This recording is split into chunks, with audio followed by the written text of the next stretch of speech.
আজ একটি কবর কাঁদছে, কিন্তু ভয় বা শাস্তির জন্য নয়। এই কবরের মাটি আল্লাহ তাআলার দরবারে কেঁদে বলছে, ইয়া আল্লাহ, তুমি তো জানো সে কতটা ভালোবাসতো তোমাকে। সে দুনিয়াতে ছিল নীরব, লুকিয়ে আমল করত। নামাজ, কোরআন, দান সবই করত, শুধু তুমিই দেখো আল্লাহ এই নিয়াতে। সে কখনো লোক দেখানোর জন্য নামাজ পড়েনি, কখনো লোকজনের বাহবা চায়নি। সে কেবল চাইতো আল্লাহ তাআলা খুশি হন।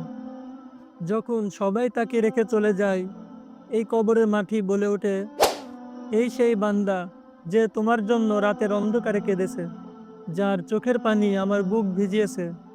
আজ আমি কিভাবে তাকে কষ্ট দেই। আকাশ কেঁদেছিল তাকে হারিয়ে, জমিনও চিৎকার করেছিল, কারণ সে ছিল আল্লাহ তাআলার প্রিয় এক ইবাদতকারী।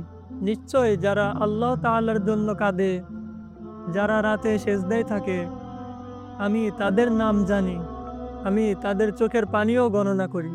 ভাই ও বোনেরা, এই দুনিয়ায় যখন কেউ আপনাকে চিনবে না, তখন যেন কবরের মাটিই বলে ওঠে, আল্লাহ, সে তো তোমার প্রেমেই পাগল ছিল। আজ থেকেই শুরু করুন গোপনে ইবাদত করা। এমন কিছু করুন যা শুধু আল্লাহ তাআলাই জানেন। কারণ কবরের দিন কেউ আপনার ফলোয়ার দেখবে না, দেখবে শুধু আপনার চোখের পানি আর হৃদয়ের তাওবা।